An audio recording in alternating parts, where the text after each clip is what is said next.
Hello and welcome to the deep dive.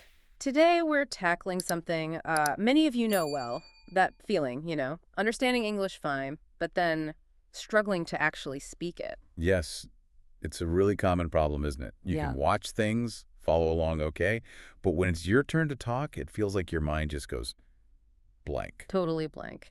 So our mission in this deep dive is simple. We want to explain why that happens and give you some simple practical tools. Things like shadowing, slow practice, so you can feel a bit more confident, maybe start speaking more starting today. Exactly. And just so you know, we will be speaking slowly and clearly. Good practice for listening to. Definitely. So let's start with the main issue here. Understanding versus speaking. They feel different because they're different kinds of skills. That's right. We talk about passive skills and active skills. Mhm. Understanding listening or reading that's passive. Passive means you're just sort of receiving information, right? Your Yeah. brain takes the English in, you recognize words, get the meaning, that's it. Passive. And it feels good. Like if you watch a movie and understand most of it, you think, great, I know English. Yeah, but that's only half the picture, isn't it? Exactly. Because speaking is active, Yeah. very active.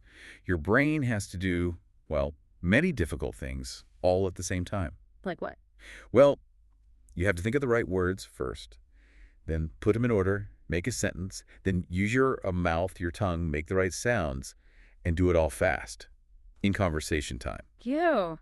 Yeah, that is a lot. That's why it's an active skill. It really is. Think of it like swimming, or maybe cooking, Yeah. or dancing. Okay. You can watch hours of swimming videos, read books about it, Mm.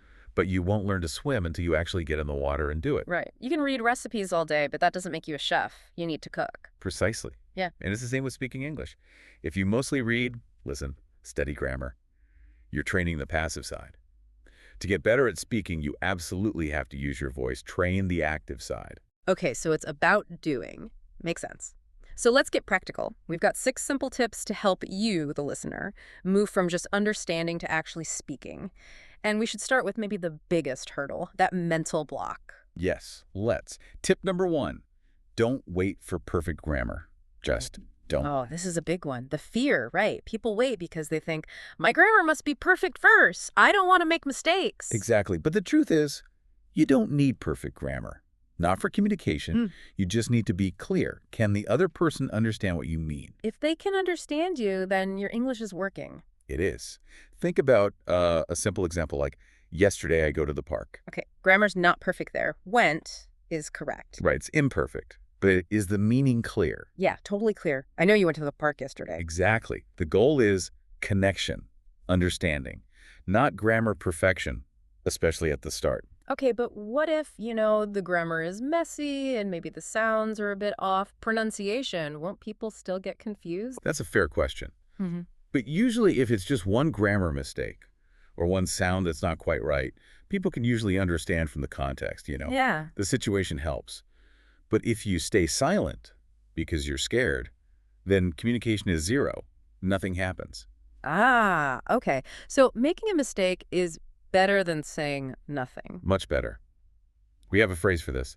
Fluent with mistakes is better than silent with grammar. I like that. Fluent with mistakes is better than silent with grammar. Speak first, fix it later. Exactly. Get the words out. Polish them up over time. Okay, good. Tip 1, don't wait for perfect grammar. What's tip 2? Tip 2 is about how you learn vocabulary. Learn chunks, not just single words. Chunks? What are chunks? Chunks are just short phrases. Yeah. Groups of words that native speakers use together all the time, naturally.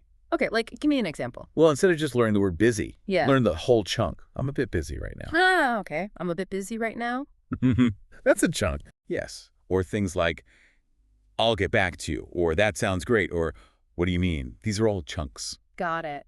And why is learning chunks better? Because when you learn the chunk, the whole phrase is ready in your brain, like one piece. You don't have to stop and think, okay, which word comes next? What grammar? You just use the chunk. So it's faster. And probably sounds more natural, too. Much faster and definitely more natural. It helps you stop translating word by word from your own language. You just grab the chunk and go. Oh. It really helps confidence. Okay, chunks, not words. Makes sense. What's tip 3? This one tackles a common problem, right? Yes. Tip 3 is the answer to, but I have no one to talk to. Ah, the classic problem. The solution is simple, maybe sounds a bit funny, but it works. Speak to yourself. Speak to myself, like Yeah. talk out loud when I'm alone. Exactly. You don't need a partner. You don't need a teacher all the time. You have Yeah. you. And you can do it anywhere. At home, walking, cooking, in the shower.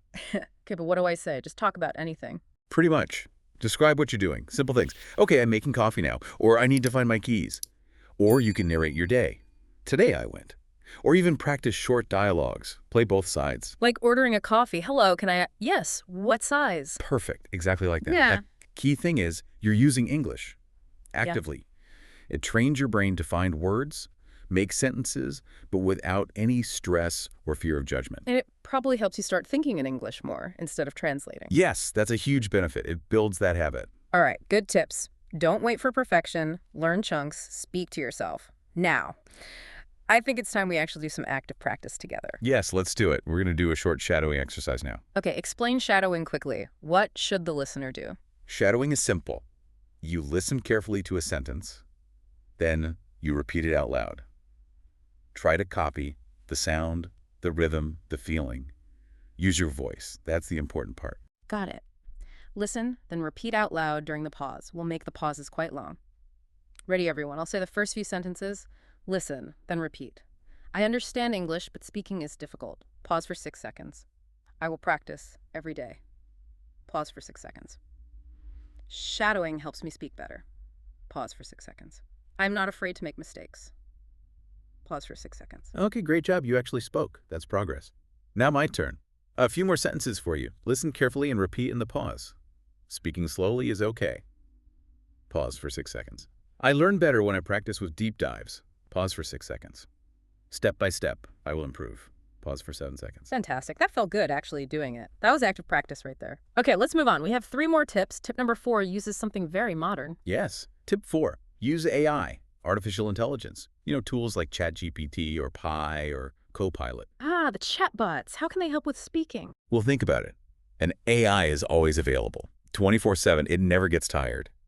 And crucially, it doesn't judge you. You can make mistakes, speak slowly, it doesn't care. It's a very safe space to practice. Okay, so it's like having a practice partner who is always patient. Exactly. You can just start a chat. Say, hi, I'm learning English. Can we talk? And you can even ask it for help. Ask it to correct your sentences or ask it to speak more slowly and simply for you. That's smart. So you're actually using English in a conversation, not just studying rules. That's the key. Real practice. All right, AI for practice. Good one. Tip number 5 is a technique. The 4-3-2 technique. Yes, this is a specific exercise to help make your English more automatic. Faster. Automatic. How does it work? Okay, first you choose a short topic. Could be anything. Simple story, what happened yesterday, what you had for lunch, something easy to talk about. Okay, got my topic. Then what? Step 1. You speak about that topic for 4 minutes. Just talk. Tell the story. Give details. Don't rush. Speak slowly is fine. 4 minutes. Got it. Step 2. After a short break, you speak about the exact same topic again. But this time, you only have 3 minutes. Ah, okay. Same story, less time. So I'll have to be a bit faster, more organized. Exactly. You already know the ideas, the words. It Yeah. will feel easier, a bit smoother. And then step 3. Step 3. Same topic again. But now, only 2 minutes. Wow, 2 minutes. So this time it should be pretty fluent. Yes. By the third time, the story, the words, the sentences, they're ready in your head. It feels much more automatic. Less thinking, more speaking, smoothly. I can see how that would work. Repeating makes it stick, makes it faster. Like muscle memory for your mouth and brain. That's a great way to put it. Muscle memory. Yeah. It moves the language from slow, careful thinking to faster, more automatic use. You stop translating so much. Cool technique.